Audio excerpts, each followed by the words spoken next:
Get that fake passport out of my face. You people always think you can trick your way into first class. Schleek. The sound of tearing paper echoed through the crowded gate area at JFK International Airport. Not particularly loud, but somehow cutting through the ambient noise like a gunshot. Dozens of heads turned. Conversations stopped mid-sentence. The universe seemed to pause. A United States passport, that small blue book representing citizenship, identity, and the freedom to cross borders, now lay in two jagged pieces on the counter of gate C-17. The passport didn't fall. It didn't slip. It was destroyed. A deliberate act of power gone wrong. In the sudden shocked silence that followed, two women stood facing each other across the narrow divide of the check-in desk. One wore the pressed Navy uniform of Transcontinental Airways, her name tag reading Victoria Reeves, her face flushed with righteous indignation. The other, Dr. Amara Jackson, dressed in a simple charcoal blazer and practical loafers, stood perfectly still, her expression a mask of glacial calm. Within 30 minutes, Victoria Reeves would lose the career she'd built over 15 years. Within an hour, an international flight with 287 passengers would be grounded. By day's end, Transcontinental Airways stock would begin a free fall that would ultimately cost the company nearly $800 million in market value. And within a week, a federal investigation would be launched that would reshape passenger rights across the entire airline industry. But in this frozen moment, only one fact mattered. A federal travel document had been deliberately destroyed by an airline employee. Have you ever stood in an airport security line feeling the weight of scrutiny from someone whose only real power was temporary control of your journey? Have you felt your heart race as an agent examined your documents with unnecessary suspicion? Have you ever been treated differently because of how you look, while others sailed through with barely a glance? If so, then you already understand the theater of power that plays out daily in airports around the world. But what you're about to witness is the rare, satisfying moment when that power dynamic shatters, when the person being mistreated turns out to have more authority than anyone could have imagined. A passport is more than just paper and ink. It's a promise of identity, of passage, of protection. It represents a sacred agreement between a citizen and their government, an agreement Victoria Reeves had just violated with stunning arrogance. What Victoria didn't know, what she couldn't possibly have guessed, looking at the composed black woman standing before her, was that Dr. Amara Jackson was no ordinary passenger. She wasn't just a first-class ticket holder being subjected to unwarranted scrutiny.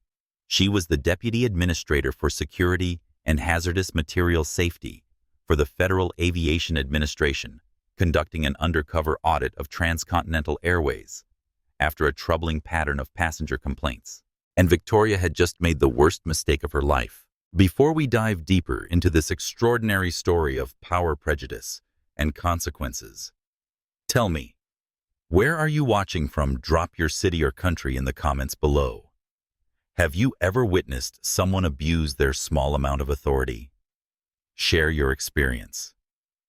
And if you believe in accountability and justice, take a second to hit that subscribe button and share this video. The next few minutes will show you exactly what happens when unchecked authority collides with the wrong person on the wrong day, and the long-reaching aftershocks that follow one moment of weaponized bias. Because sometimes justice doesn't arrive with sirens and flashing lights. Sometimes it waits quietly in line. Sometimes it stands calmly at a check-in counter. Sometimes it watches silently as someone digs their own grave. The air in John F. Kennedy International Airport's Terminal 4 hummed with that unique blend of exhaustion, anticipation, and stale coffee that seems to permeate all major travel hubs. It was a Tuesday in late August, the tail end of the summer travel season, but the crowd still ebbed and flowed like a relentless human tide against the shores of gates, shops, and food courts. Dr. Amara Jackson stood in the priority boarding line for Transcontinental Airways Flight 815 to London Heathrow, a picture of understated professionalism. Her tailored charcoal blazer over a simple silk shell practical trousers, and comfortable yet stylish loafers were chosen deliberately, business appropriate, but not flashy. Her hair was pulled back into a neat chignon, and her only jewelry was a classic timepiece on her wrist. She could have been a corporate lawyer, a university professor, or a successful entrepreneur. She was, in fact, all and none of those things. Her official title was Deputy Administrator for Security and Hazardous Material Safety for the Federal Aviation Administration. To the world, she was a D.C. bureaucrat with an impressive business card. In reality, she was one of the FAA's most effective field auditors, a ghost who flew commercial routes undercover to assess compliance and security protocols from the ground up. Transcontinental Airways had been flagged not for anything catastrophic, but for a worrying pattern, a steady uptick in passenger complaints ranging from mishandled baggage to discriminatory behavior, from staff alongside a few whispers of procedural shortcuts in ground operations. Nothing concrete enough for formal sanctions, but certainly enough to warrant a closer look. Amara's mission was simple: fly from JFK to London, observe, document, and report. She was a human diagnostic tool, and her unassuming appearance was her greatest asset. Her talent for blending in while missing nothing had earned her the nickname, the architect, among her colleagues at the FAA. While others might demolish problems with the blunt force of regulatory hammers, Amara preferred to understand the structural weaknesses first, then design precise solutions. She mentally noted the efficiency of the boarding process, the cleanliness of the gate area, the demeanor of the ground staff. Everything seemed within normal parameters, so far not exceptional, but certainly not deficient. The line shuffled forward. At the podium, 2 gate agents worked with practiced efficiency. The senior agent, a man in his late 40s, with a weary expression, handled the main queue. His name tag read Michael Donovan, and his movements had the mechanical precision of someone who had performed the same task thousands of times. The priority lane was managed by a woman whose name tag read Victoria Reeves. Victoria was a woman who wore her authority like ill-fitting armor. For 15 years, she had worked this gate, this terminal, this airline. She saw her podium not as a customer service desk, but as a sovereign checkpoint. She held the power to grant or deny passage, a small kingdom of laminated badges and boarding passes. Today, that power was curdling. A delayed flight from Miami had thrown the schedule into chaos. Her supervisor was breathing down her neck about departure times, and the coffee from the break room tasted like battery acid. The lines seemed longer, the passengers more entitled, and her patience thinner than usual. But Victoria's irritation wasn't just about today. It had been building for years, simmering beneath the surface of her professional demeanor. 6 years earlier, she'd caught a passenger trying to board with falsified documents, a fake passport that had slipped past 3 other checkpoints. Her vigilance had earned her a commendation, a small bonus, and a newfound sense of purpose. She wasn't just checking documents. She was protecting borders, maintaining order. Over time, Victoria had developed what she called her radar, an instinct for passengers who didn't belong. In her mind, there were patterns, certain looks, certain behaviors that signaled deception. She never called it profiling, not even to herself. She called it experience, intuition, expertise. The fact that her radar seemed to ping more frequently for passengers of color was something she never examined too closely. When Dr. Amara Jackson stepped up to the counter, Victoria didn't see a first-class passenger. She saw another problem. She saw someone who didn't fit her mental image of who belonged in those premium seats. "Good morning," Amara said, offering a polite, neutral smile as she placed her passport and first-class boarding pass on the counter. Victoria didn't return the greeting. Her eyes, sharp and critical, flicked from Amara's face to the documents, then back again. She picked up the passport, her thumb rubbing over the gold crest, as if checking for a forgery. "London, huh?" she said, her tone flat. "That's the plan." Amara replied evenly, her senses already on high alert. This was the moment of truth in any audit, the first human interaction. It set the tone for everything that followed. Victoria tapped her long acrylic nails on the counter. She scanned the boarding pass, then the passport, then held the passport photo next to Amara's face, letting the silence stretch for an uncomfortably long moment. This was outside standard procedure. A quick glance was normal. This was a theatrical display of scrutiny. "Your photo looks a little different," Victoria stated. Not as a question, but as an accusation. "It was taken 5 years ago," Amara said, her voice remaining calm. "People change."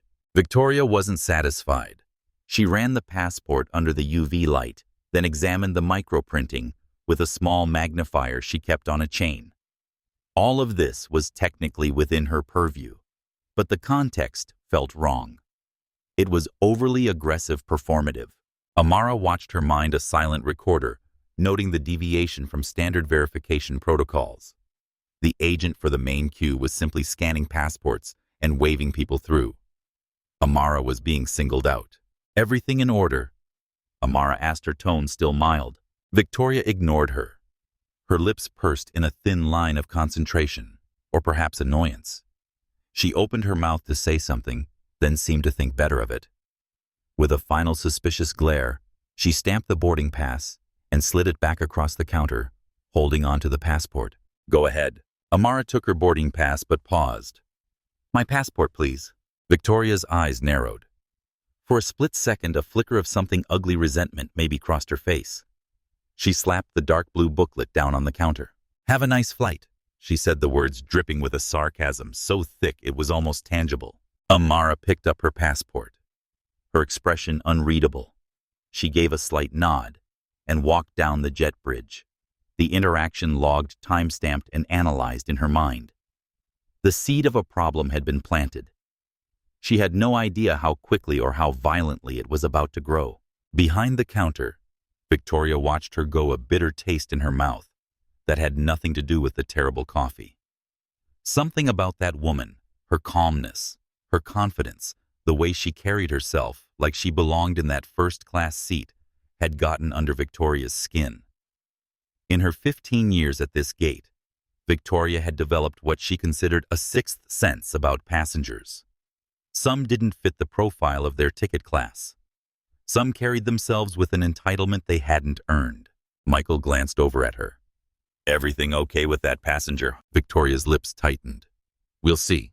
In the main cabin of Flight 815, Amara found her seat 2A, a spacious pod in the first-class section with direct aisle access. As other passengers trickled in, she settled not into a state of relaxation, but of heightened observation. She noted the flight attendants' greetings, their attention to detail, the efficiency of the pre-flight service. Everything seemed by the book. Her initial encounter with Victoria Reeves felt like a discordant note in an otherwise competent symphony. Perhaps she mused it was just one sour employee on a bad day. The FAA's interest was in structural failures, not individual moods.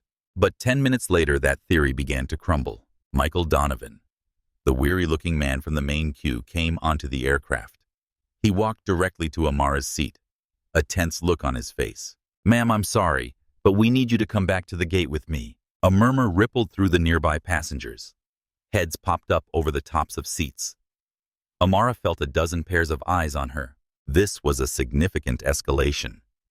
Removing a passenger who was already seated was a serious step usually reserved for security threats or ticketing fiascos. "Is there a problem?" Amara asked, her voice steady. "There's just a discrepancy with your documentation we need to clear up," the agent said, avoiding her eyes. He was clearly uncomfortable. "I was cleared by the agent at the podium," Amara stated, keeping her voice low but firm. "Yes, I know. Victoria just needs to double-check something. Please, ma'am, we can't depart until this is sorted." Maintaining her cover was paramount. An ordinary passenger would either be confused or indignant. Amara chose confused. She unbuckled her seatbelt, gathered her purse and passport, and followed the agent back up the jet bridge. The quiet hum of the cabin replaced by the sudden intense focus of everyone's attention. In the next few minutes, a routine flight would be transformed into the stage for a showdown that would change lives, careers, and perhaps an entire industry. And it all hinged on what would happen when Amara Jackson once again came face to face with Victoria Reeves. Back at the gate, the scene had changed. The boarding door was closed, and the main waiting area was largely empty, save for a few stragglers. Victoria Reeves stood at the podium, arms crossed, her expression a mask of smug vindication. Standing next to her was a portly man in a slightly too tight suit, whose badge identified him as Richard Martinez, duty manager. His face wore the harried look of someone whose day had just become significantly more complicated. Dr. Mercer Richard began consulting a printout in his hand. Jackson, Amara corrected quietly. Dr. Amara Jackson. Right, sorry, Richard mumbled, flustered. Victoria here has raised a concern about your travel documents. Amara turned her gaze to Victoria. My documents were just verified by you not 15 minutes ago. What seems to be the issue? The issue, Victoria cut in, her voice sharp and loud, is that I have reason to believe this passport is not legitimate. The lamination is peeling slightly at the corner, and the photo quality is suspicious. Amara looked down at her own passport. It was a government-issued biometric document. It had been used for dozens of international trips without a single issue. There was no peeling lamination. I assure you this is a valid United States passport. Amara said, her patience beginning to wear thin. This was no longer a procedural anomaly. It was harassment. Richard, the manager, seemed to want the situation to disappear. Well, let's just have another look. Victoria is one of our most experienced agents, he said, extending a placating hand. She has a good eye for these things. Amara hesitated. Handing the document back to Victoria felt like a mistake. She decided to address the manager directly.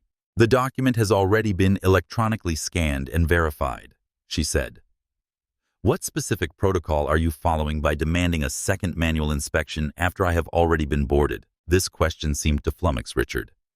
He glanced at Victoria, who scoffed. Our protocol is to ensure the safety and security of this flight. Victoria snapped, her voice rising in pitch.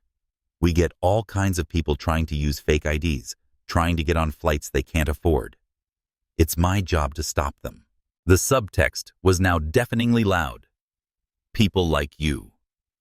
The insinuation that a black woman couldn't possibly belong in first class without some form of deception hung in the air. From across the gate area, a woman in her mid-30s with long, dark hair had begun recording the interaction on her phone. Her name was Elena Rodriguez, a marketing executive heading home to London after a business trip. Something about the scene, the clear power imbalance, the escalating tension, had triggered her instinct that what she was witnessing needed to be documented. I understand your security concerns, Amara said, her voice dropping into a lower, more serious register. Which is why I'm asking for the specific regulatory justification for this. Is the airline alleging that the Department of State has issued me a fraudulent document? Richard sputtered. No, of course not. Can we just see the passport? Amara knew she had a choice. She could reveal herself now and end this charade. But her mission was to observe the system under stress to see how deep the problems went. Richard Martinez, the manager, was the next layer. His response would be critical data. As this tense exchange continued, another passenger stepped forward from where he had been waiting for a later flight. His name was James Thompson, a silver-haired white man in his 60s wearing a business suit. Excuse me, he said firmly, addressing Richard. I couldn't help but notice what's happening here. I've been flying first class with this airline for 20 years, and I've never once been pulled off a plane for a document check after already boarding. What exactly is going on? Victoria's head snapped toward him. Sir, this doesn't concern you. I think it does, James replied. I think it concerns everyone who values being treated with respect. Richard now looked even more uncomfortable, caught between Victoria's aggression and a growing number of witnesses. Sir, please, we're just following procedure. Which procedure? James pressed. I'd like to see it in writing. Amara felt a surge of appreciation for this unexpected ally, but remained focused on her mission. She made a calculated decision and handed the passport to Richard, not to Victoria. Please be careful with it. It's federal property. Richard took it, but Victoria snatched it from his hand before he could even open it. I'll handle this, Richard. I'm the one who spotted it. She held the passport, a smirk playing on her lips. She wasn't inspecting it. She was brandishing it like a trophy. She opened it to the photo page and held it up. I'm just not seeing the resemblance, she said loudly for anyone who might still be in earshot. And this name, Dr. Amara Jackson. She emphasized the title with mock incredulity. That sounds a little made up, don't you think? Amara remained silent, her expression unyielding. She let Victoria continue, let her dig the hole deeper. Every word, every action was another nail in the coffin Victoria was building for herself. Elena Rodriguez, still filming, had moved closer, her phone capturing every detail. James Thompson remained nearby, arms crossed, a living witness to the unfolding drama. What's happening here is wrong, Elena said, clearly making sure her voice was captured on the recording. This woman presented valid documents, was allowed to board, and is now being harassed. Victoria's face flushed with anger. You need to stop filming right now or I'll call security. I have every right to film in a public place, Elena replied calmly, especially when I believe I'm witnessing discrimination. The word hung in the air like a thunderclap. Discrimination. Victoria recoiled as if slapped. How dare you! I'm just doing my job! Victoria's voice had risen to a near shout, her composure cracking. Your job is to check documents, not humiliate passengers. James added, his voice steady but firm. Victoria held the passport in both hands, her knuckles white. The frustration was radiating from her. Amara's unflappable calm was clearly infuriating her. She had expected hysterics, pleading anger, something that would validate her suspicions. She was getting nothing but steely, unnerving composure. You know what Victoria said? Her voice trembling with a rage she could no longer contain. I've seen enough. This is a fake. A bad one. And then, in a move of such breathtaking arrogance and stupidity that it defied all logic, she brought her hands apart. The sound was quiet, yet it echoed in the cavernous space of the terminal gate. Schlick or rip, the sound of laminated paper and stitched binding giving way. Victoria Reeves had torn Dr. Amara Jackson's passport in half right down the middle of the photo page. For a heartbeat, there was absolute silence. The only sound was the distant whine of a jet engine on the tarmac. Richard Martinez's jaw went slack, his face draining of all color. Michael Donovan, who had been quietly processing paperwork, froze mid-staple, his eyes wide with disbelief. Elena Rodriguez, filming from a distance, let out an audible gasp, her free hand covering her mouth. James Thompson stood perfectly still, shock etched into every line of his face. Dr. Amara Jackson didn't gasp. She didn't shout. Her expression remained a fixed mask of glacial calm. But something in her eyes shifted. The quiet observer was gone. In her place was a federal officer witnessing the destruction of government property and a flagrant violation of international travel law. Victoria stared down at the two halves of the passport in her hands, a flicker of shock finally penetrating her rage. But it was immediately replaced by a desperate defensive bravado. She tossed the mangled pieces onto the counter. It was a fake anyway. She declared, her voice a little too loud. I did the right thing. Amara slowly lowered her gaze from Victoria's face to the destroyed document on the counter. Her passport, her identity in the eyes of the world, a symbol of her citizenship, her right to travel. Her very personhood ripped in two by a woman on a power trip. You have just committed a federal crime, Amara said. Her voice was devoid of emotion, a simple statement of fact. It was more chilling than any scream. Richard Martinez finally snapped out of his stupor. Victoria, what did you do? He whispered, a tremor of panic in his voice. I did my job, Richard. She shot back, her confidence already starting to fray at the edges. Call Port Authority security. She's trying to travel on a forged document. I will not be calling anyone, Amara said, finally looking up and meeting Richard's terrified gaze. But you will. You will call your airline's head of corporate security, the Port Authority Police Department, and the duty officer for Customs and Border Protection. You will inform them that your agent, Victoria Reeves, has willfully destroyed a United States passport at Gate C-17. You will do this immediately. Her authority was absolute. She wasn't asking. She was issuing a directive. Richard, caught between his belligerent employee and this woman who spoke with the force of a tidal wave, was paralyzed. "Now, Victoria," he stammered, turning on her. This is not procedure. This is way, way out of line. She's a fraud, Richard. Can't you see it?" Victoria insisted, her voice growing shrill with desperation. She pointed a trembling finger at Amara. "Get security down here to arrest her." The situation was spiraling. More passengers who had deplaned to see what the commotion was about were now filming on their phones. Michael was backing away slowly, as if distancing himself from a ticking bomb. Elena's video was already uploading to Instagram, her fingers flying over her phone's keyboard as she added hashtags: racial profiling, passport destroyed, JFK Airport, discrimination live. James Thompson stepped forward. "I'm a witness to this entire event," he announced. "And I'll testify in any court that this woman," he nodded toward Amara, "did nothing wrong and was subjected to completely unwarranted harassment." Amara reached into her purse. For a moment, Victoria flinched as if expecting a weapon. Instead, Amara pulled out her phone. She didn't dial 911. She selected a single contact from her favorites and lifted the phone to her ear. "This is your last opportunity to contain this situation yourself," Amara said to Richard, her eyes never leaving his.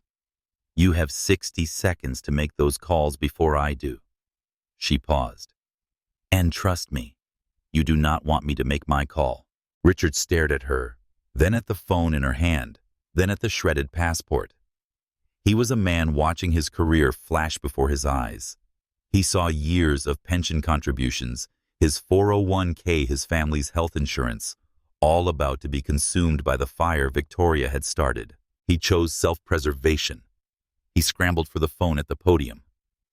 "Yes, get me, station security, and the PAPD liaison.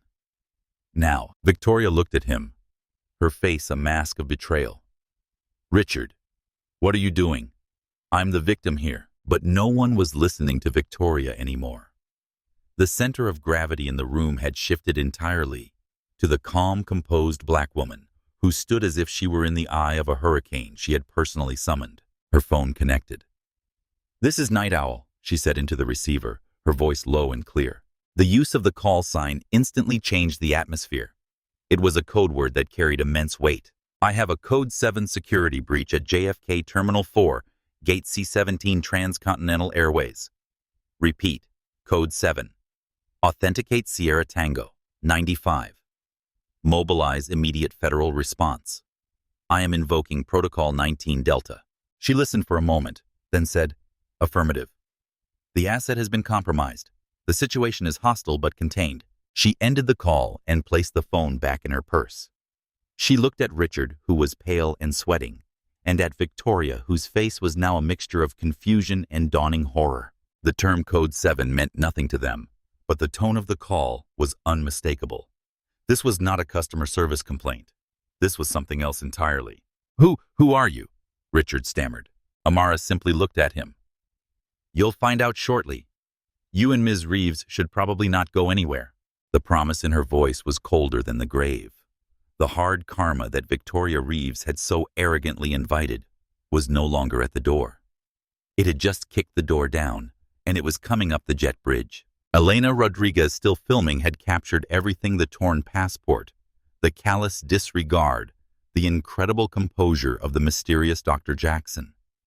She would later tell reporters that she knew in that moment she was witnessing something historic, something that would change how passengers were treated forever.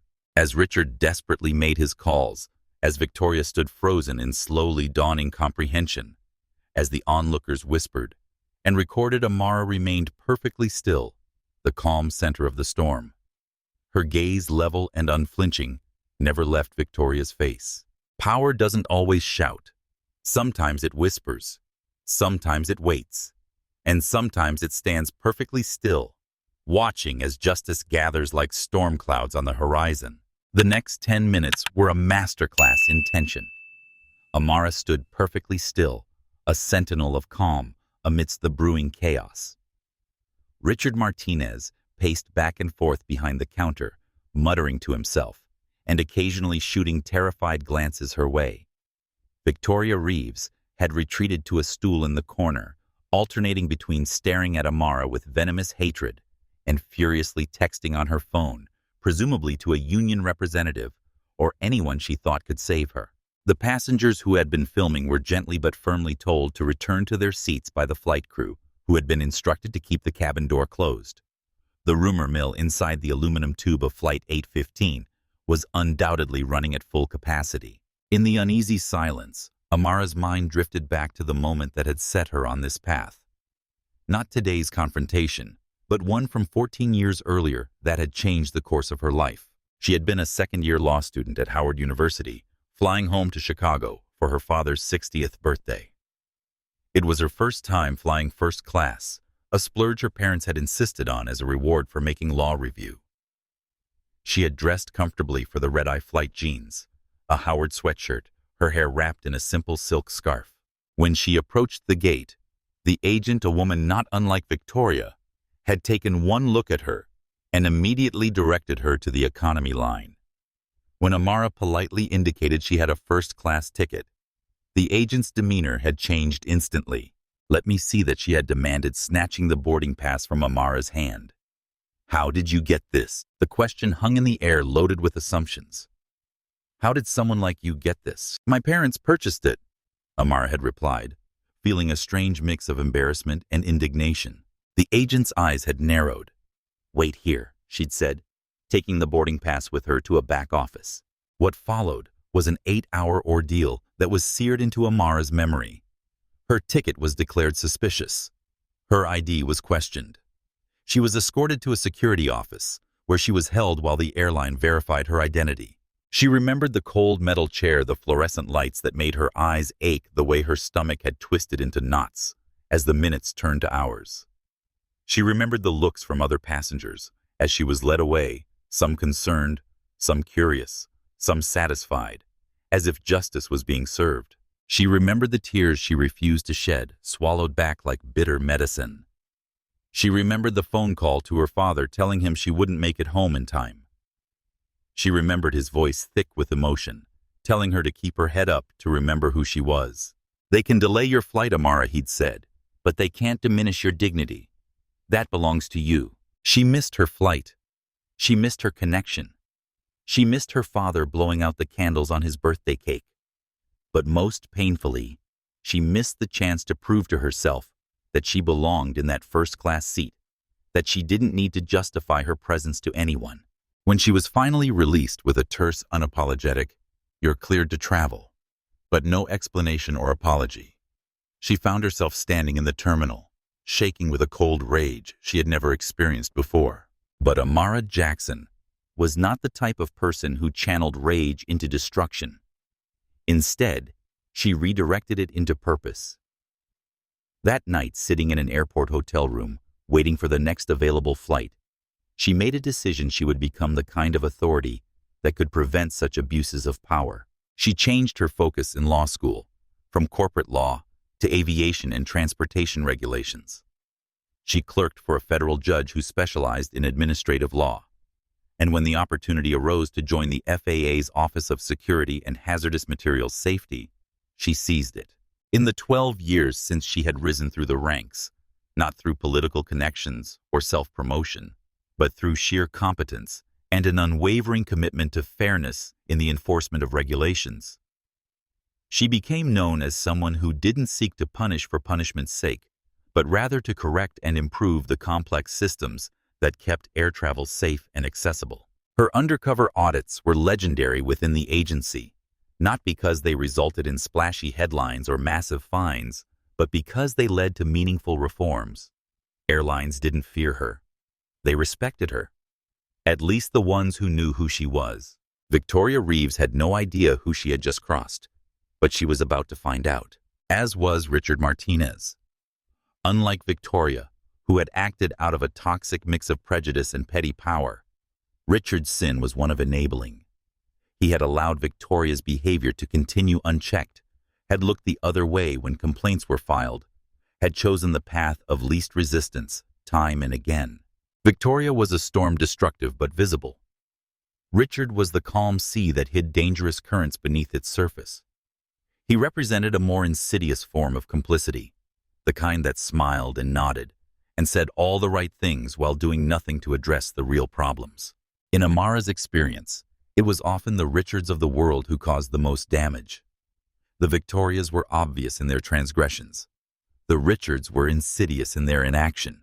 Her reverie was interrupted by the arrival of the first responders. 2 Port Authority Police Department officers approached the gate area.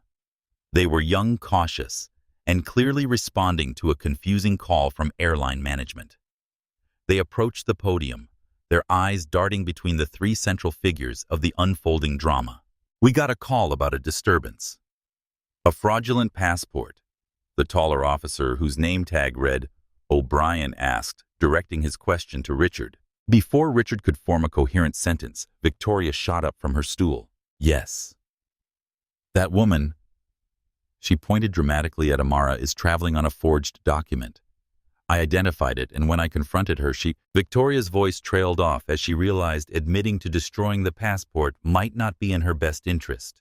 "It was damaged in the ensuing confusion," she finished weakly. O'Brien looked at Amara, then at the 2 pieces of the passport on the counter. His training kicked in. Destroying a passport was a serious offense, regardless of its authenticity. He turned his professional assessing gaze on Amara. "Ma'am, I'm going to need to ask you for your version of events," he said politely. "That won't be necessary," Amara replied, her voice calm and respectful. "The situation is under federal jurisdiction. My colleagues will be here momentarily to take charge." O'Brien and his partner exchanged a look. "Federal jurisdiction. Ma'am, this is a Port Authority matter. We handle security for the airport, and you do an excellent job," Amara said smoothly. "However, the willful destruction of a federal travel document by an airline employee in the commission of their duties triggers specific federal statutes. Your role right now is simply to secure the scene and ensure that Ms. Reeves and Mr. Martinez do not leave." Her precise language and commanding presence gave them pause. She didn't sound like a typical disgruntled passenger. She sounded like a lawyer or law enforcement officer. They were trying to figure out which box to put her in. Elena Rodriguez had moved closer, her phone still recording. James Thompson stood nearby, watching the scene unfold with grim satisfaction. More passengers had gathered, drawn by the commotion and the presence of law enforcement. Among them was a young black woman who had been about to board a different flight. She watched Amara with a mixture of awe and recognition, as if witnessing something she had long hoped to see, but never expected to. It was then that the real response arrived. They didn't come with sirens. They didn't wear uniforms. 3 men and 1 woman in dark, impeccably tailored business suits walked up to the gate with the quiet, purposeful stride of people who were accustomed to being in charge. They didn't have to announce their presence. The air itself seemed to part for them. The lead agent, a silver-haired man with eyes that had seen everything, flashed a badge at the PAPD officers. Agent Samuel Rivera, FAA, Office of National Security and Incident Response. He said, his voice a low baritone. "We're taking over this scene. Thank you for your assistance, officers. Please establish a perimeter and direct all airline personnel to us." The PAPD officers, O'Brien and his partner, blinked. The FAA. They had been expecting Homeland Security or the FBI. The FAA guys were usually pencil pushers who checked on maintenance logs, but these people did not look like pencil pushers. Their credentials were real, their authority palpable. O'Brien nodded. "Yes, sir." Rivera's eyes swept the scene, taking in every detail in an instant. The ripped passport, the pale manager, the defiant gate agent, and finally Dr. Jackson. He gave a barely perceptible nod. "Administrator Jackson, are you unharmed?" The dam of confusion broke. Richard Martinez looked as if he'd been struck by lightning. Victoria Reeves's face went from defiant to ashen white in a single sickening moment. "Administrator Jackson." The title hung in the air, heavy and irrefutable. "I am fine, Agent Rivera," Amara said. "The asset, however, is not." She gestured to the remains of her passport. Rivera's gaze fell upon Victoria Reeves, and for the first time, the woman who had been so full of bluster seemed to physically shrink. The cold, analytical fury in the federal agent's eyes was terrifying. Ms. Victoria Reeves Rivera asked, though it wasn't a question. Another agent, a woman named Russo, was already holding a digital recorder. Victoria could only nod, her mouth opening and closing silently like a fish. "You are being placed on administrative leave by your airline effective immediately," Rivera stated. "Furthermore, you are the subject of a federal investigation regarding the violation of Title 18, Section 1543 of the U.S. Code.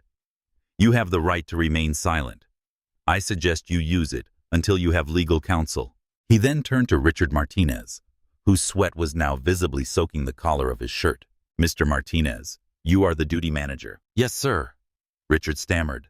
"Your failure to de-escalate this situation, your failure to follow established protocols, and your implicit support of your employees' illegal actions have been noted. You will hand over all CCTV footage from this gate area for the last hour. You will provide us with the complete employment files for yourself and Ms. Reeves. You will ground Flight 815. No one deplanes, and it is not going anywhere until my team has cleared it. Am I understood? Ground the flight. But it's a full flight to London." The international scheduling, Mr. Martinez Rivera interrupted, his voice dropping to a deadly whisper. "Your scheduling problems are a distant second to the problems you will have with the Federal Aviation Administration if you do not comply with my directive in the next 30 seconds. Your airline has just had a catastrophic security and compliance failure personified by the woman standing right there. Your priority is containing the damage. Ground the plane." Richard nodded numbly, his face a mess of terror and regret. He fumbled for his radio, his hands shaking too much to operate it properly.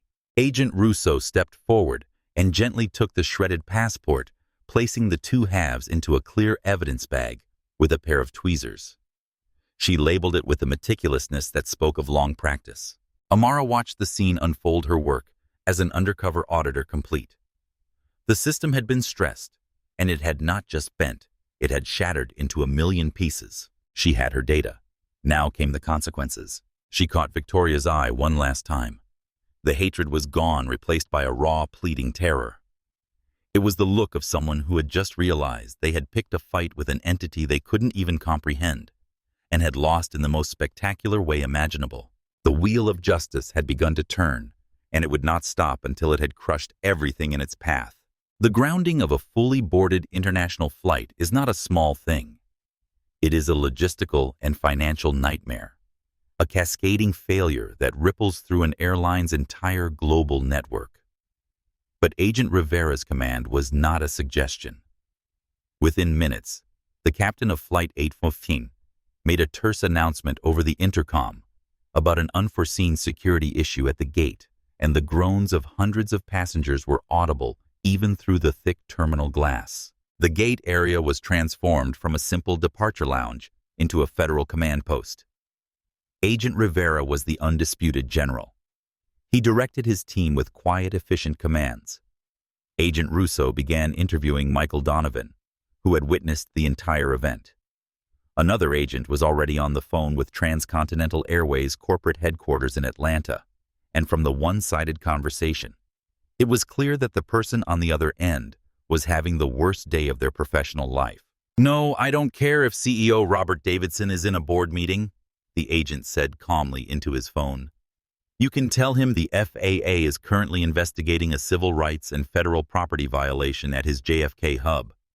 And if he isn't on a call with me in the next 5 minutes, our next conversation will be about suspending Transcontinental's operating certificate for this entire terminal."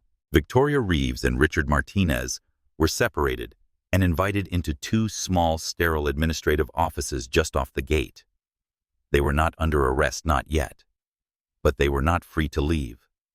The illusion of their authority had been so utterly stripped away that they looked like lost children. Victoria sat slumped in a chair, staring at the floor, the full weight of her actions finally crashing down upon her.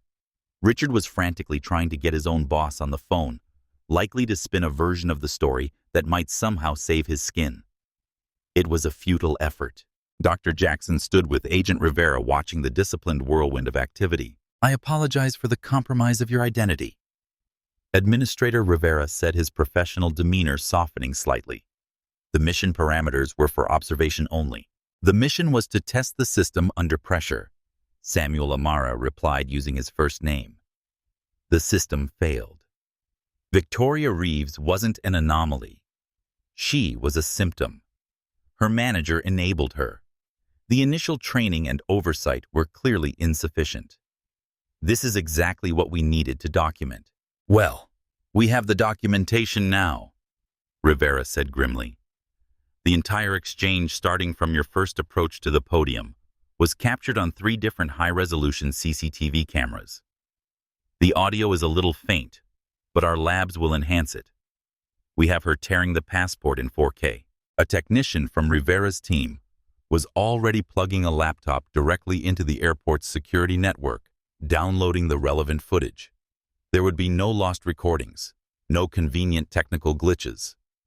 The evidence was being secured by the best in the business. Meanwhile, Elena Rodriguez's video had already gone viral. Posted just 20 minutes ago, it had accumulated over 100,000 views and was being shared at an exponential rate. The hashtags #PassportRipped and #AirlineRacism were trending on Twitter. Comments poured in by the hundreds. This is what we deal with every day. Finally caught on camera.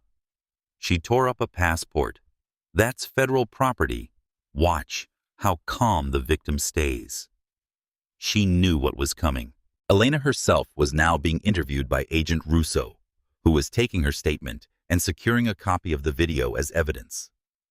James Thompson had also provided his contact information and a detailed account of what he had witnessed. Dr. Jackson remained completely professional. Throughout, James explained. She never raised her voice, never displayed any hostility.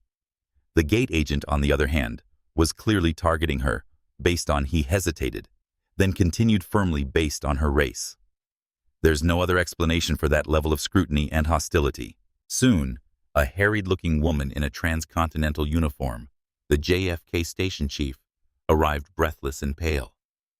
Her name was Catherine Williams, and she looked at the assembled federal agents with the expression of someone surveying the wreckage of a plane crash. Agent Rivera, I'm Catherine Williams. I just heard. What is happening? Rivera turned to face her. Ms. Williams, what is happening is that your airline is currently under an intensive security and compliance audit by my office, stemming from an incident that occurred at this gate approximately 30 minutes ago. He then laid out the facts in a cold, brutal sequence, the unwarranted repeated questioning of a first-class passenger, the baseless accusation of carrying a fraudulent document, the public harassment, and the ultimate criminal act of destroying a U.S. passport. He never once mentioned Amara's title, referring to her only as the passenger. One of your employees, Victoria Reeves, perpetrated this, Rivera concluded, and your duty manager, Richard Martinez, allowed it to happen. This represents a catastrophic failure of training oversight and professional conduct. We will be launching a full-scale investigation into Transcontinental's hiring practices, employee training modules, and complaint resolution history, starting with this hub. Catherine Williams looked like she was about to faint. A full-scale FAA audit was an airline's worst nightmare. It meant agents crawling over every aspect of their operation, from the check-in counters to the baggage handlers to the maintenance bays. It meant fines that could run into the millions, mandatory retraining programs that would cost a fortune, and a public relations disaster of epic proportions. And the 2 employees, she asked, her voice barely a whisper. Ms. Reeves's employment is a matter for you, Rivera said. Her criminal liability is a matter for the U.S. Attorney's Office. I will be recommending prosecution to the fullest extent of the law. Mr. Martinez's fate is also in your hands, but I can tell you that the FAA will no longer certify him for any position of managerial authority within any U.S. airline. It was a corporate death sentence. He was blacklisted. Finally, Rivera gestured toward Amara. You will of course offer a full, unreserved, and public apology to this passenger. You will arrange for an immediate expedited replacement of her destroyed travel document through the State Department's diplomatic channels, and you will provide her with alternative transportation to her destination on another airline, as I am not confident in your airline's ability to provide safe and non-discriminatory passage at this time. Each directive was a hammer blow. Catherine Williams could only nod, her mind racing to calculate the immense damage.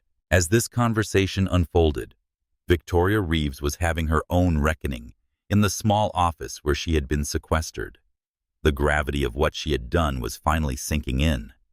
She had destroyed a federal document. She had publicly humiliated a passenger based on nothing more than her own biases.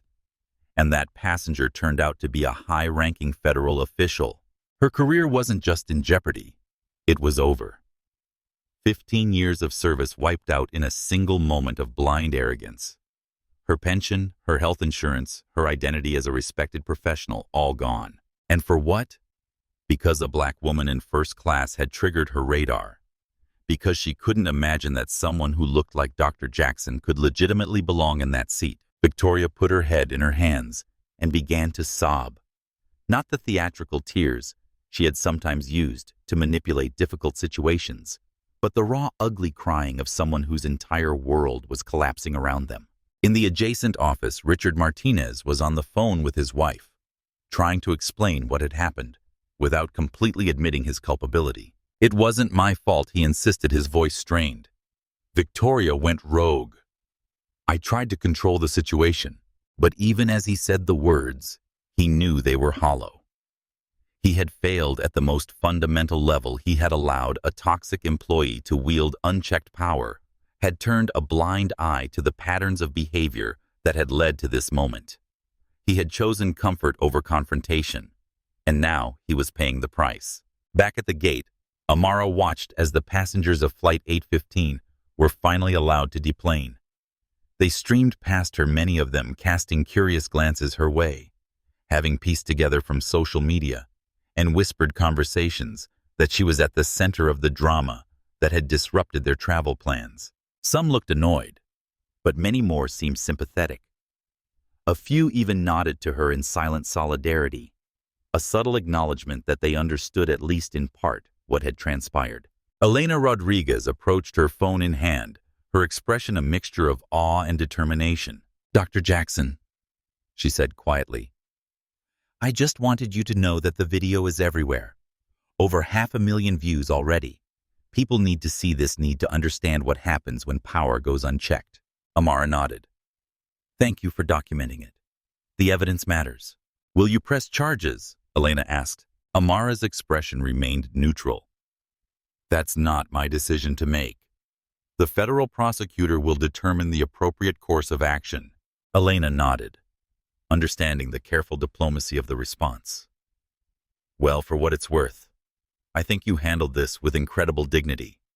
A lot of people would have lost their composure." A ghost of a smile crossed Amara's face. "Dignity can't be taken from you. It can only be surrendered. And I've never been one to surrender." As Elena walked away, Amara felt a tap on her shoulder. She turned to find the young black woman she had noticed earlier, the one who had been watching the scene unfold with such intensity. "I just wanted to say thank you," the young woman said, her voice slightly trembling with emotion. "I fly a lot for work, and I've been treated like that so many times. But I never had the power to do anything about it. Watching you, it meant something. To see someone who looks like us stand her ground like that." Amara reached out and squeezed the young woman's hand gently. "We all have power. Sometimes it's just a matter of knowing how to use it." The young woman nodded, blinking back tears, and moved on. Agent Rivera approached, his expression grave. "Administrator, we've secured all the evidence. The State Department has been notified and is expediting a replacement passport. British Airways has a flight to London leaving in 3 hours. They've been briefed on the situation and will accommodate you in first class." Amara nodded. "Thank you, Samuel. I'll complete the mission as planned." Rivera looked surprised. "You're still going to London? After all this?" "Of course," Amara replied calmly. "The audit must be completed. Today was just one data point. I need to see the entire operation from check-in to arrival. Rivera shook his head in admiration.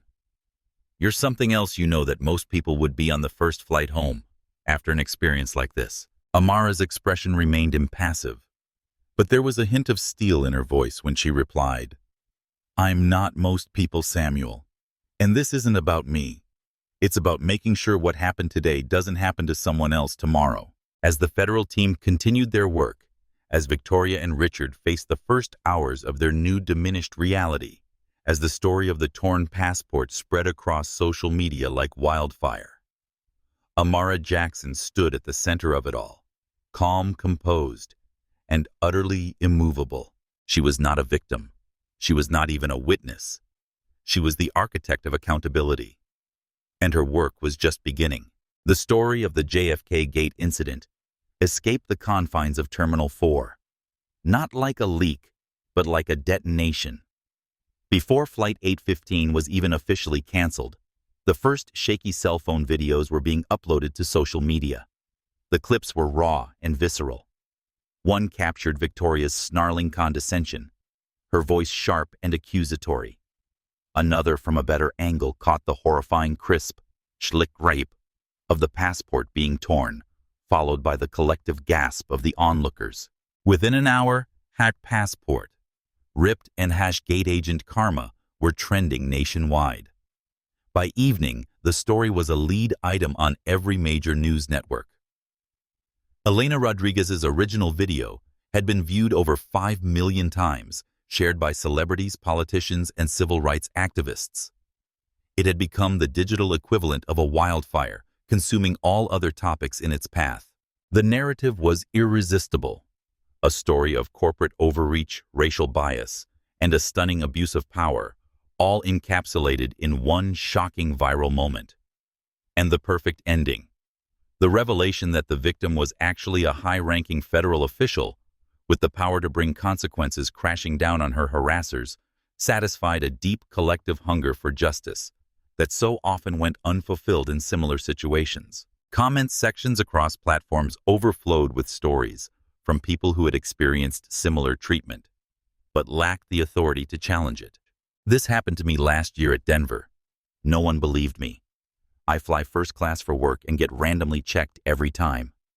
Watching that gate agent realize who she messed with is the most satisfying thing I've seen all year. The public response was a tidal wave of fury directed squarely at Transcontinental Airways.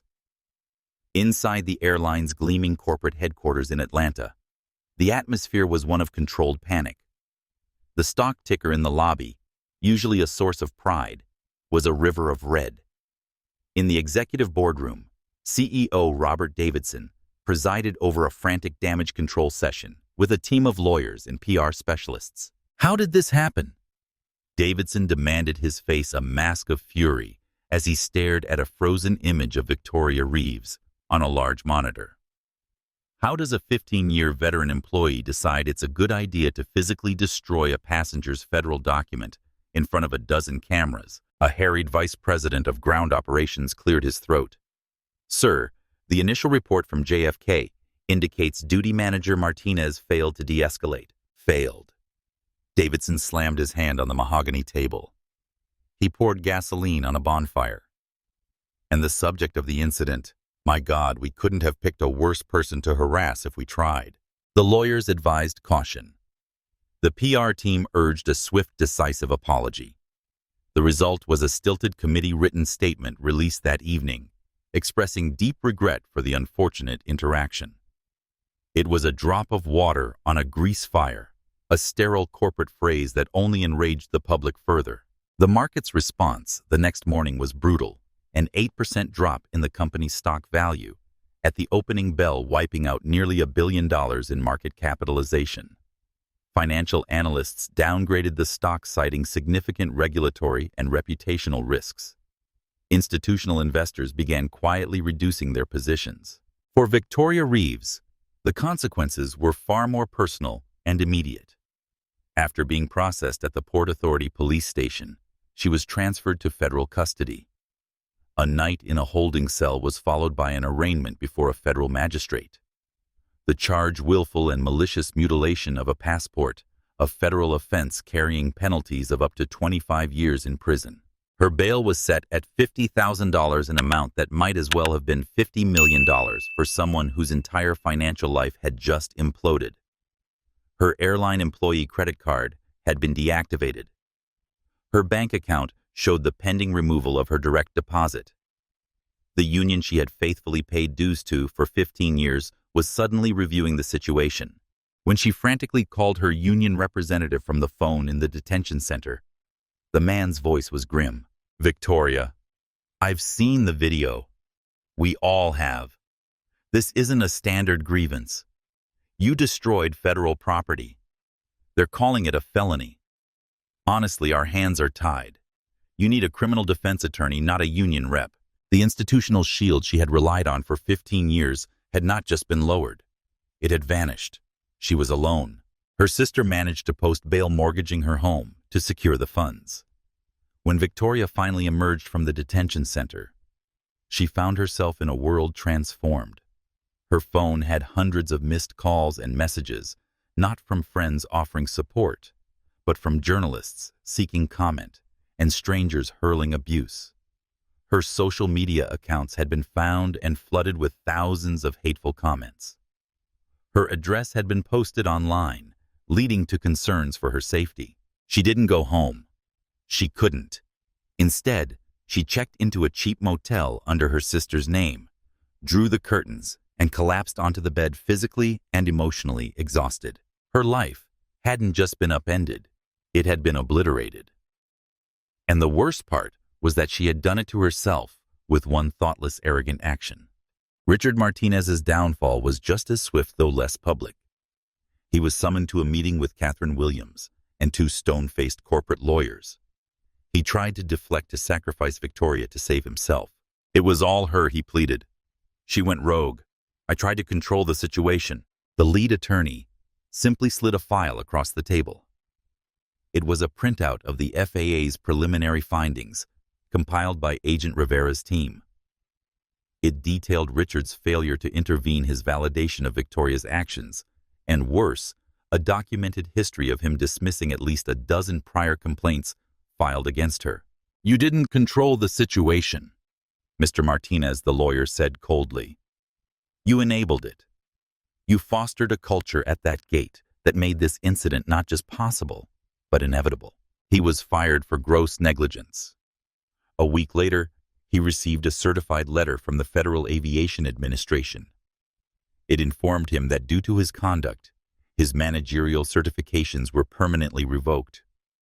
He was blacklisted from holding any position of authority in the American aviation industry. At 52, with a mortgage and 2 children in college, his career was over. Amara Jackson, meanwhile, was already in London. The State Department, at the FAA's urgent request, had issued her an emergency passport in a record-breaking 2 hours. She was on a British Airways flight to Heathrow that same evening. She completed her original mission, her mind compartmentalized and focused. Her final report filed upon her return was a masterpiece of dispassionate analysis, detailing every procedural failure and violation she observed. It formed the unshakable foundation of the FAA's case against the airline, ensuring that the avalanche of consequences she had triggered was not just punitive but transformative. Elena Rodriguez found herself in an unexpected spotlight. Her video had been viewed over 20 million times. News programs were playing it on a loop. She received interview requests from major networks, all wanting to hear from the woman who had captured the moment that was now sparking a national conversation about power race and accountability in the airline industry. She agreed to one interview with a respected morning show where she described what she had witnessed. "What struck me the most," she said, "wasn't the act itself, although that was shocking. It was the calm of Dr. Jackson. She stood there like she knew exactly what was about to happen, like she was 10 steps ahead of everyone else in the room.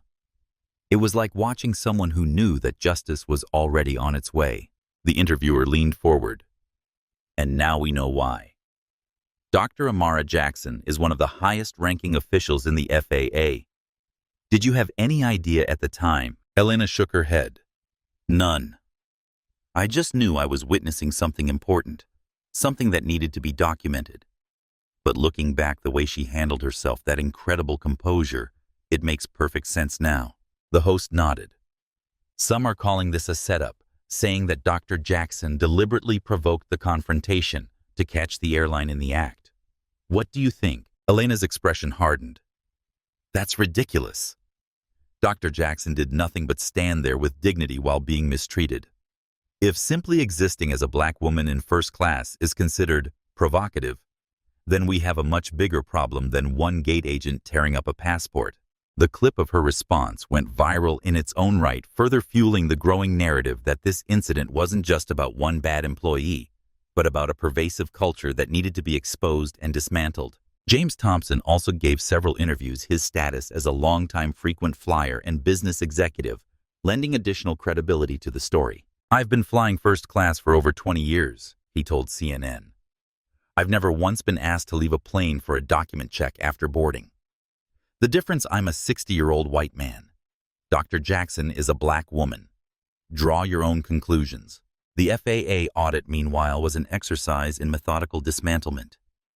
Rivera's teams moved with quiet, terrifying efficiency, expanding their probe from JFK to transcontinental hubs in Chicago, Dallas, and Los Angeles. They were an army of auditors in dark suits, sifting through digital archives and personnel files.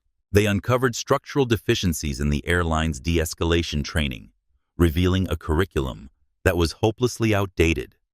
They proved that the internal system for flagging problem employees was intentionally designed to protect the company from liability rather than to correct behavior.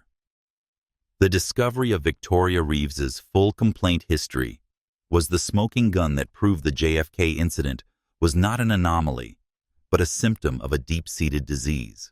With each new finding, the FAA levied a new fine: $1.5 million for inadequate training, $2.2 million for improper record-keeping. The penalties accumulated, eventually surpassing a staggering $25 million. Finally, Transcontinental was forced to the negotiating table and made to sign a sweeping consent decree. The legally binding agreement mandated a complete top-to-bottom overhaul of their entire customer-facing operation. And the FAA had a special requirement: the centerpiece of the new training program would be a mandatory simulation module using the actual CCTV footage and case file from the JFK incident as its core material. When a transcontinental executive weakly protested that it was humiliating, Rivera's response was ice cold. That's the point. It became known officially as the Advanced De-Escalation and Bias Awareness Module. Internally, everyone at the airline knew it by its real name, the Jackson scenario. Dr. Amara Jackson's name was now etched into company policy, a permanent institutional scar, and a constant reminder of the day their arrogance was met by the quiet, immovable force of federal accountability. Have you ever witnessed someone abuse their authority only to face unexpected consequences? How would you have reacted in Dr. Jackson's position? Share your thoughts in the comments below. 6 months felt like both a lifetime and the blink of an eye. In a quiet wood-paneled courtroom within the Theodore Roosevelt Federal Courthouse in Brooklyn, the final act of Victoria Reeves's professional life reached its somber conclusion. The air was heavy with the uniquely sterile tension of federal proceedings. The gallery was filled beyond capacity. Journalists, aviation industry representatives, civil rights activists, and ordinary citizens who had lined up since dawn to witness this moment of reckoning. The story had transcended a simple workplace incident. It had become a symbol of the struggle against unchecked power and discrimination. Victoria Reeves was barely recognizable as the imperious gate agent from that August afternoon. The severe bun and sharp acrylic nails were gone. Her hair was limp, her face pale and puffy, and she was dressed in a drab, ill-fitting gray suit that seemed to swallow her small frame. She sat beside her court-appointed attorney, her hands clasped so tightly in her lap that her knuckles were bone white. She had aged a decade in those 6 months, the corrosive effect of fear and shame having etched new lines onto her face. The trial itself had been a methodical execution by the U.S. Attorney's Office. The prosecution's case was built on a foundation of irrefutable, high-definition fact. The centerpiece of their evidence was the CCTV footage from Gate C-17, played on large screens for the judge and jury. The silent video was devastating. It showed Victoria's escalating agitation, her aggressive posturing, her dismissive gestures. It captured the moment she snatched the passport from her manager's hand. And then, in crystal clear 4K resolution, it showed the deliberate, shocking act of tearing the document in two. The courtroom fell silent as the video played. No coughs, no shuffling papers, no whispered comments. Just the collective silent intake of breath as they witnessed what had become known as the tear herd round the world. When the lights came up, the prosecutor, a formidable woman named Sandra Washington, approached the jury box. "What you have just seen," she said, her voice resonating through the courtroom, "is not just the destruction of a passport. It is the deliberate violation of a fundamental right, the right to be treated with dignity and respect, regardless of race, gender, or appearance." Ms. Reeves didn't just tear a document. She tore at the fabric of what makes our society function: the presumption of innocence, the expectation of fair treatment, the basic human courtesy we owe each other. Victoria's defense attorney did his best with an impossible hand. He tried to construct a narrative of a stressed, overworked, but ultimately diligent employee who was dedicated to the security of her nation's borders. He portrayed transcontinental airways as a high-pressure environment and argued that on that specific day, a confluence of delays and managerial pressure had caused his client to make a terrible career-ending mistake.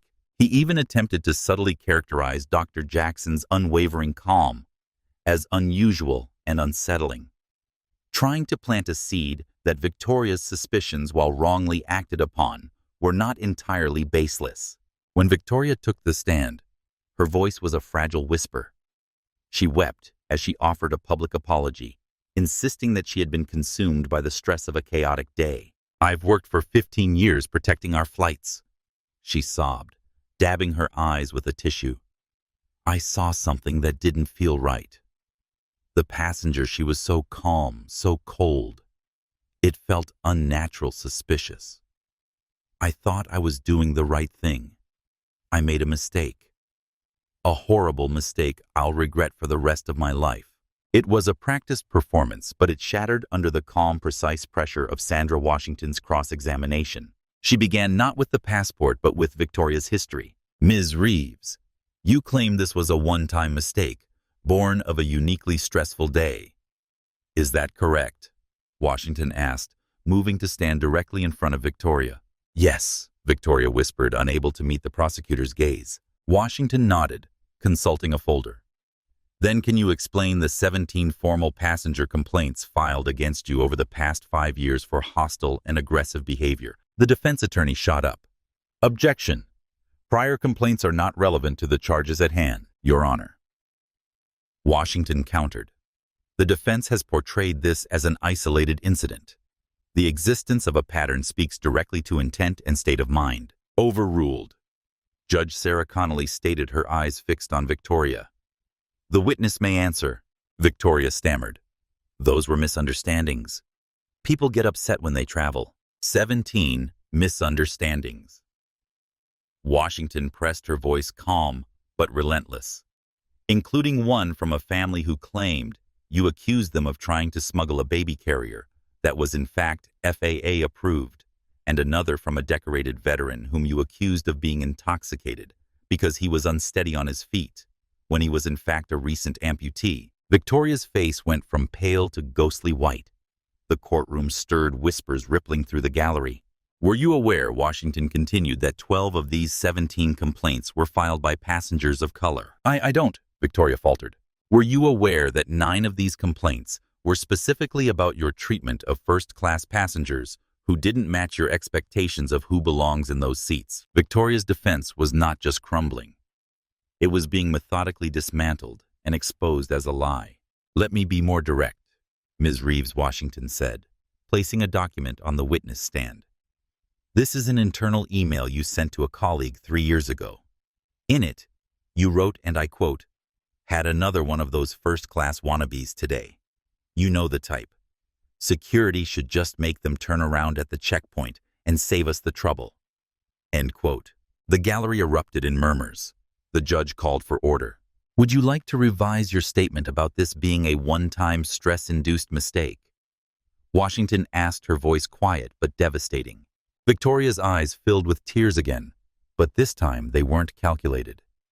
They were the tears of someone seeing the truth about themselves reflected back in the most public and humiliating way possible. Finally, the prosecutor walked toward the witness stand, her voice dropping slightly. "Ms. Reeves, in your 15 years as a gate agent, a career you testified you were dedicated to dealing with thousands of passengers and tens of thousands of travel documents. How many other passports have you ripped in half?" The question hung in the dead silent courtroom. There was only one possible answer. None. She finally choked out the word barely audible. "Why not?" Washington pressed. "If you truly believe they were fraudulent, why didn't you destroy them?" Victoria had no answer. "Could it be?" Washington continued, "That you knew exactly what you were doing when you destroyed Dr. Jackson's passport? That it wasn't about security at all, but about power, about putting someone you thought didn't belong in their place?" The defense attorney's objection was overruled. Victoria's voice was barely audible. "I didn't think about it. I just reacted."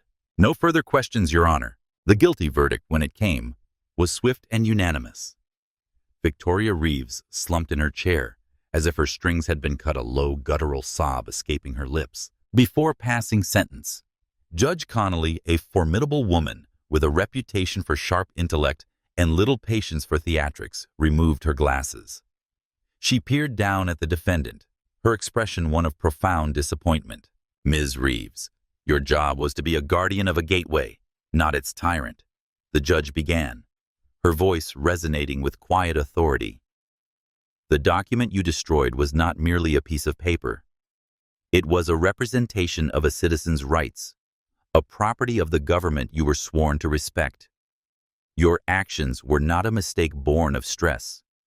They were a deliberate abuse of the authority vested in you, an act of intimidation and humiliation, targeted at a passenger based on your own preconceived biases." The judge paused, letting the weight of her words settle across the hushed courtroom.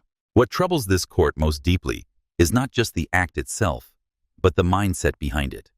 The belief that you had the right, even the obligation, to determine who belongs and who doesn't, based on nothing more than appearance and your own prejudices.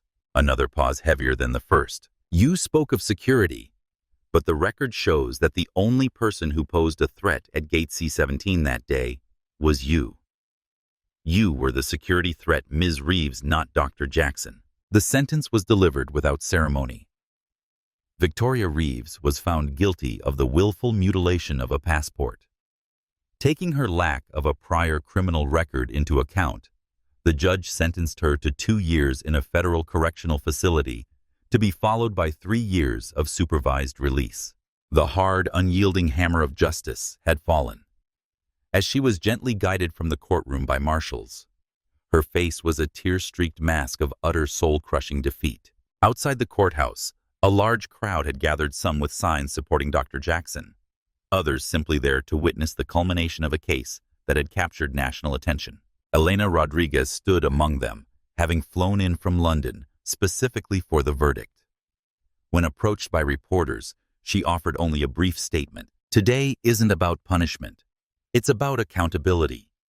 For too long, people in positions of power, however small, have acted with impunity. Today sends a message that those days are over." James Thompson was there as well, having testified during the trial. He spoke briefly to a CNN reporter. What happened to Dr. Jackson could have happened to anyone who didn't fit someone's narrow idea of who belongs where.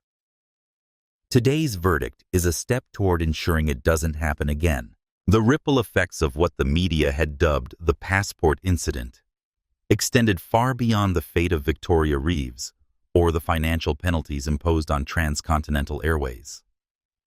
It became a catalyst for an industry-wide reckoning, forcing airlines to confront uncomfortable truths about power dynamics, implicit bias, and the culture of impunity that had festered in certain corners of the aviation world. Congress entered the fray with the House Committee on Transportation and Infrastructure holding hearings on discrimination in commercial aviation. Dr. Jackson was called to testify, and her calm, measured responses to pointed questions from both sides of the aisle earned her bipartisan respect. "We are not asking for special treatment," she said, during one particularly tense exchange. "We are asking for equal treatment." A passport is not just a document. It is a promise from the government to its citizens. When that promise is disrespected, we all lose something essential. The hearings resulted in the Passenger Rights Enhancement Act, which strengthened protections for travelers and increased penalties for airlines that failed to address discriminatory behavior by their employees. The Department of Transportation issued new guidelines requiring airlines to implement anti-bias training for all customer-facing staff. The Justice Department established a special task force to investigate patterns of discrimination in public accommodations, including airports and airlines. The changes weren't just regulatory. There was a cultural shift as well. Passengers began to document their experiences more consistently, creating a crowdsourced accountability system that supplemented official oversight. Social media accounts dedicated to exposing mistreatment in the travel industry gained hundreds of thousands of followers. It was a watershed moment, a rare instance where a single incident became the catalyst for broader, lasting change. And at the center of it all, though, she would never have claimed such credit, was the quiet, determined figure of Dr. Amara Jackson, not a crusader or a revolutionary, but a methodical architect of accountability who understood that sometimes the most powerful response to injustice was not outrage, but patience, not fury, but focus, not revenge, but reform. The hard karma that had begun with a torn passport had become something much larger, a transformation that would touch countless lives. And it had all started because one woman had refused to surrender her dignity, even when faced with the petty tyranny of someone who mistook a uniform for authority and confused power with respect. Have you ever stood up to someone abusing their authority? Do you think you would have the courage to remain as calm and composed as Dr. Jackson did in the face of such blatant discrimination? Let us know in the comments below. Richard Martinez sat in his car outside the small motel that had been his home for the past 3 weeks. His house was on the market, his marriage was in shambles, and his career in aviation, the only industry he had ever known, was over. At 52, he was starting from scratch with a mountain of debt and a name that had become toxic in the only field where his experience mattered. The events at Gate C-17 had destroyed more than just his job. They had obliterated his identity. For 15 years, he had been Richard Martinez, terminal manager. Now he was just Richard, unemployed and unemployable in his chosen profession. His wife's words from their last real conversation echoed in his mind. "I didn't marry a coward, Richard. I thought I married a man who stood for something." The truth had cut deep because he knew she was right. He had spent years looking the other way, ignoring complaints about Victoria, because addressing them would have been uncomfortable, might have led to conflict, might have disrupted the delicate balance of power he had worked so hard to maintain. He had chosen the path of least resistance, and that path had led him here to a motel parking lot, living out of a suitcase, sending out resumes that never received replies. He picked up his phone and stared at the LinkedIn notification that had prompted this moment of reflection. Dr. Amara Jackson has been promoted to Administrator of the Federal Aviation Administration. The article included a photo of her being sworn in, looking exactly as she had that day, at the gate, composed, dignified, unshakable. Richard felt no anger toward her, only a profound sense of shame. She hadn't destroyed his career. He had done that himself through 1,000 small acts of cowardice disguised as pragmatism. He started the car and drove to the interview he had scheduled at a small regional hotel. Night auditor, minimum wage, no benefits. It was the only prospect he'd had in weeks. As he pulled into the parking lot, he made a silent promise to himself. If he got this job, he would do it differently this time. He would stand for something. Miles away in her well-appointed Washington, D.C. office, Dr. Amara Jackson was in the midst of a meeting with her senior staff discussing the implementation of the new passenger rights regulations that had been a direct result of the passport incident. "I want to be clear," she said, her voice carrying the same quiet authority it always had. "This isn't about punishing airlines. It's about creating a culture of accountability and respect. The goal isn't compliance through fear. It's excellence through understanding." Her promotion to administrator had been swift and nearly unanimous.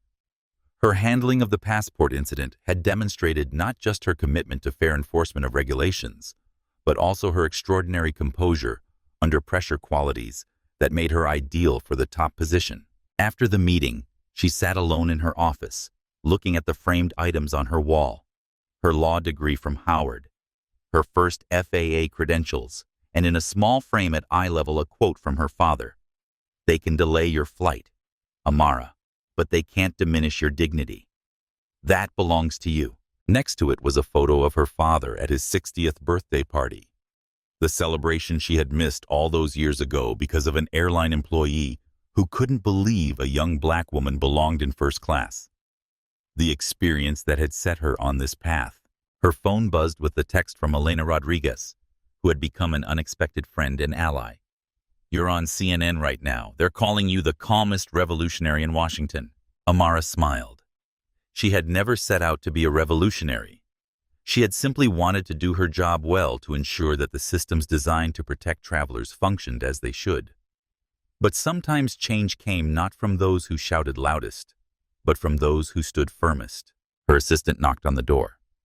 "Dr. Jackson, your car is ready. The congressional hearing starts in an hour." Amara nodded, gathering her notes. Today, she would be testifying about the implementation of the Passenger Rights Enhancement Act, another step in the ongoing transformation of the industry. As she walked through the corridors of the FAA headquarters, junior staffers nodded respectfully. They all knew her story now.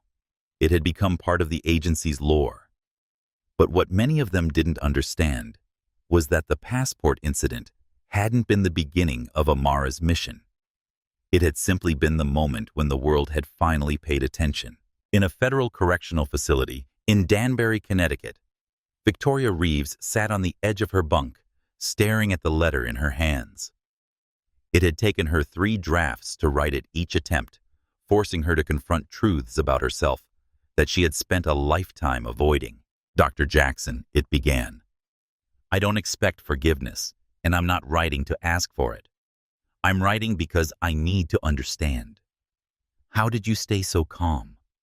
How did you know that justice would be served?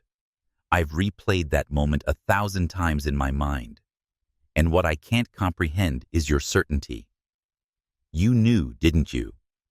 You knew exactly what would happen next, while I was blind to everything but my own perceived power. I thought I was the authority in that moment. I didn't recognize the true authority standing right in front of me. Maybe if I can understand that, I can begin to understand everything else."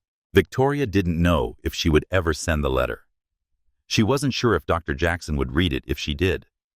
But the act of writing it had been therapeutic, forcing her to articulate questions she had been avoiding since the day she had torn that passport in two. Her cellmate, a middle-aged woman serving time for tax fraud, looked up from her book. "You still working on that letter to the FAA lady?" Victoria nodded. "You know she probably won't answer right," the woman said, not unkindly. "I know," Victoria replied, "but I need to write it anyway. For me." The woman nodded, understanding. In prison, self-reflection was often the only path forward. Victoria had been doing a lot of it lately. She had begun to recognize the patterns in her behavior, the way she had used her position at the gate to make herself feel powerful, the way she had targeted passengers who triggered her insecurities, the way she had justified it all as doing her job. It was a painful reckoning, but a necessary one. If she ever wanted to rebuild any kind of life after her release, she had to understand how she had destroyed the one she had. 2 years was a long time, but not as long as the lifetime of regret she would carry if she didn't use this time to change. Meanwhile, Amara Rodriguez had parlayed her unexpected fame into a new career. What had begun as an instinctive act of documentation filming the confrontation at Gate C-17 had evolved into a mission. She had started a YouTube channel called Witness, dedicated to documenting and discussing instances of everyday discrimination and abuse of power. Her first-hand account of the passport incident had given her immediate credibility, and her thoughtful, nuanced approach to complex issues had earned her a loyal following.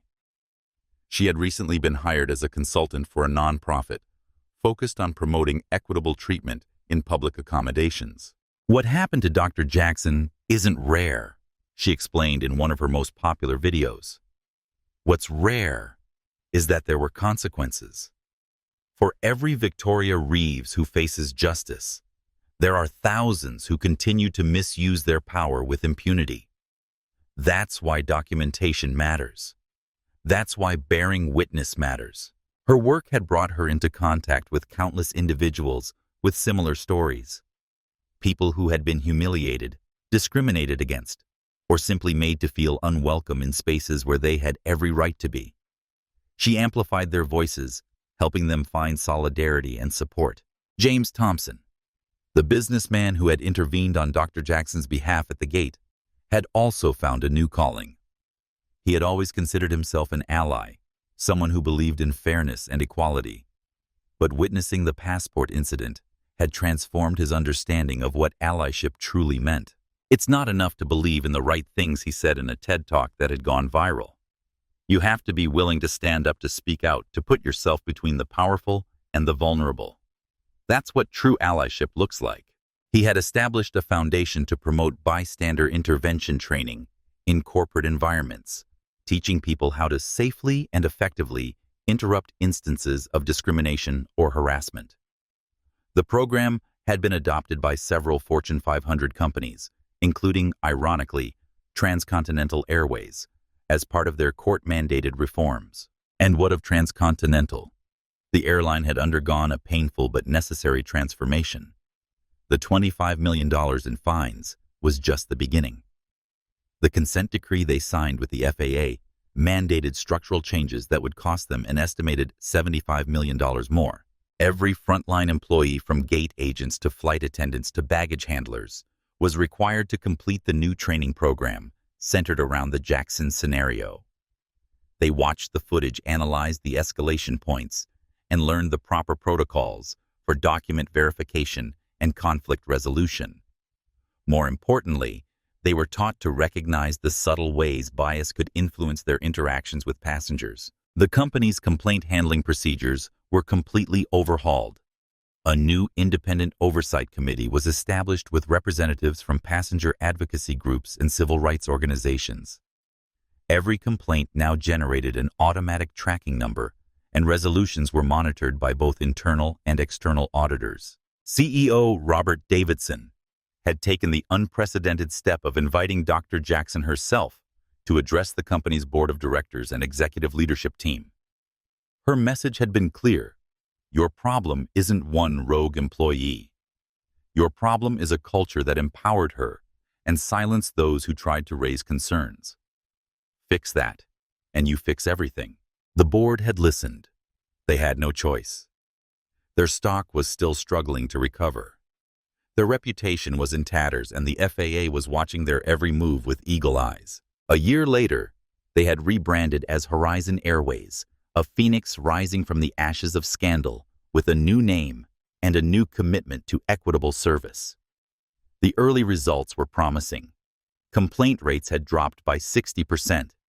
Employee satisfaction scores were up. The stock had begun to recover. It was a costly lesson, but a necessary one.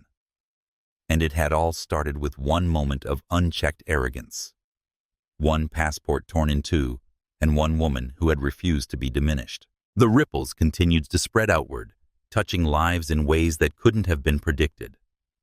A black business executive traveled first class without being questioned about her ticket. A Muslim family passed through security without being pulled aside for random screening.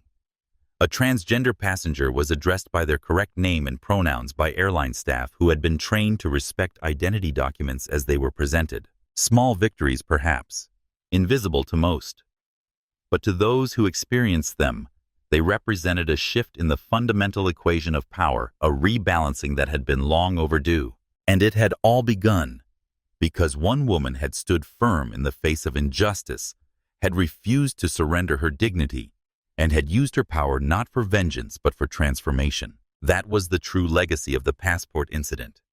Not punishment, but change. Not retribution, but reform. Not a moment of vindication, but a movement toward justice. 2 years after the incident that transformed her life and career, Dr. Amara Jackson stood in line at JFK International Airport once again. Terminal 4, Gate C-17, the very spot where Victoria Reeves had torn her passport in two. It was a different airline now. Transcontinental had rebranded as Horizon Airways, following their corporate restructuring, a phoenix rising from the ashes of scandal, with a new name and a new commitment to equitable service. The gate area had been redesigned. Gone was the imposing podium that had served as Victoria's throne. In its place was an open counter, with digital displays showing passenger information. The gate agents no longer stood elevated above travelers, but at eye level with them, a small architectural detail with profound symbolic significance. Amara was not here on official business this time. This was a personal journey, a pilgrimage of sorts. She was traveling to London to deliver the keynote address at the International Aviation Security Conference, where she would be speaking about the comprehensive industry reforms that had been implemented in the wake of what was now simply called the incident.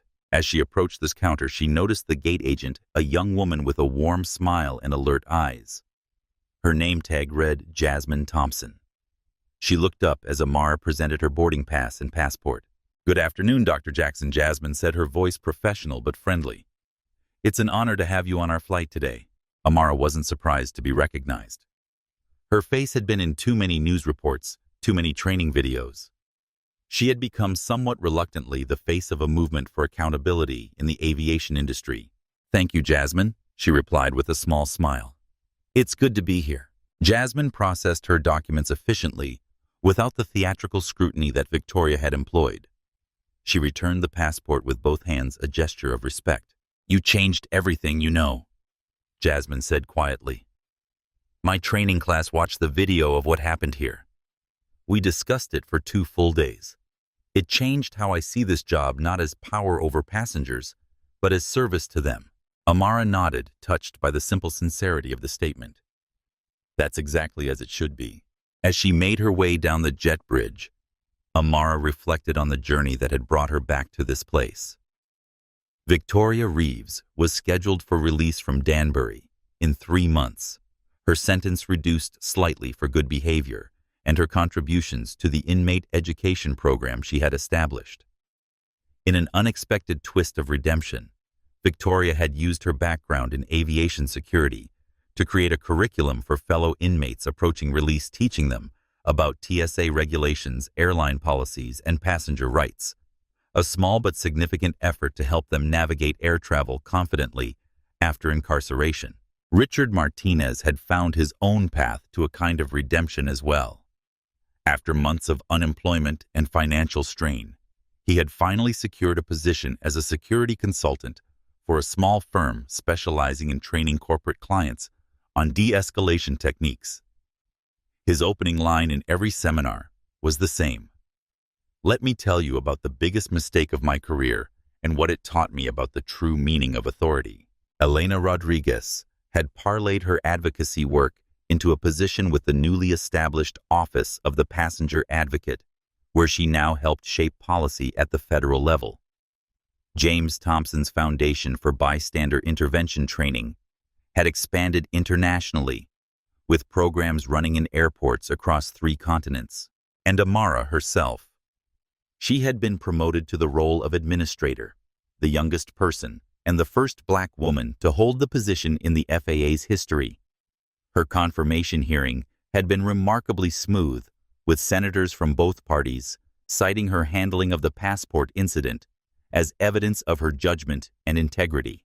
On board the aircraft, she settled into her first-class seat 2A, just as before.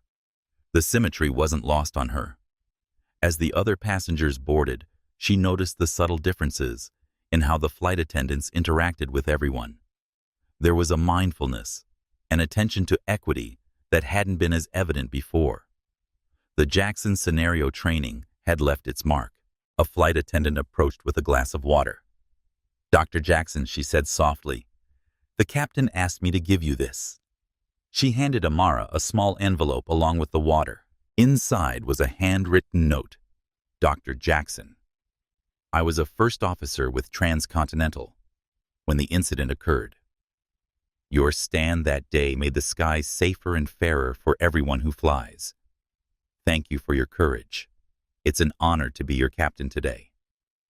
Captain Sarah Ramirez." Amara folded the note carefully and tucked it into her purse. These small moments of connection, these quiet acknowledgments of change, they were the true measure of what had been accomplished. As the plane lifted off from the runway, climbing into the clear blue sky, Amara watched the sprawling expanse of New York recede beneath her. From this height, individual people became invisible, but the structures they created, the airports, the roads, the bridges, remained discernible. It was a fitting metaphor for the work she had done. Individual actions mattered, but it was the structures that endured.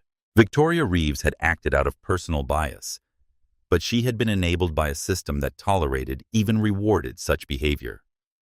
Richard Martinez had failed to intervene, but he had been shaped by an organizational culture that prioritized efficiency over equity. Changing those individuals without changing the structure would have been like treating symptoms while ignoring the disease. Amara's phone buzzed with a news alert. She glanced down to see a headline. Horizon Airways reports record. Customer satisfaction scores. Credits. Cultural reset. Following Jackson incident. She smiled to herself. The hard karma that had begun with a torn passport had come full circle. What had started as an act of destruction had led ultimately to creation of new policies, new practices, new possibilities.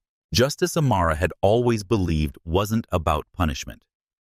It was about restoration, about setting things right, about ensuring that the next traveler, the next passport, the next moment of vulnerability would be met with dignity rather than disdain. As the plane reached cruising altitude, Amara gazed out at the endless blue sky. A flight attendant approached and quietly asked if she needed anything. "No, thank you," Amara replied. "I have everything I need."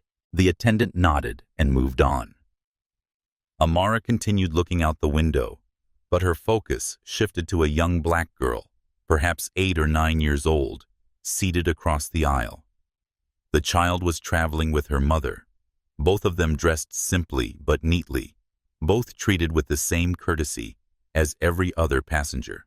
The girl caught Amara looking and gave a shy smile.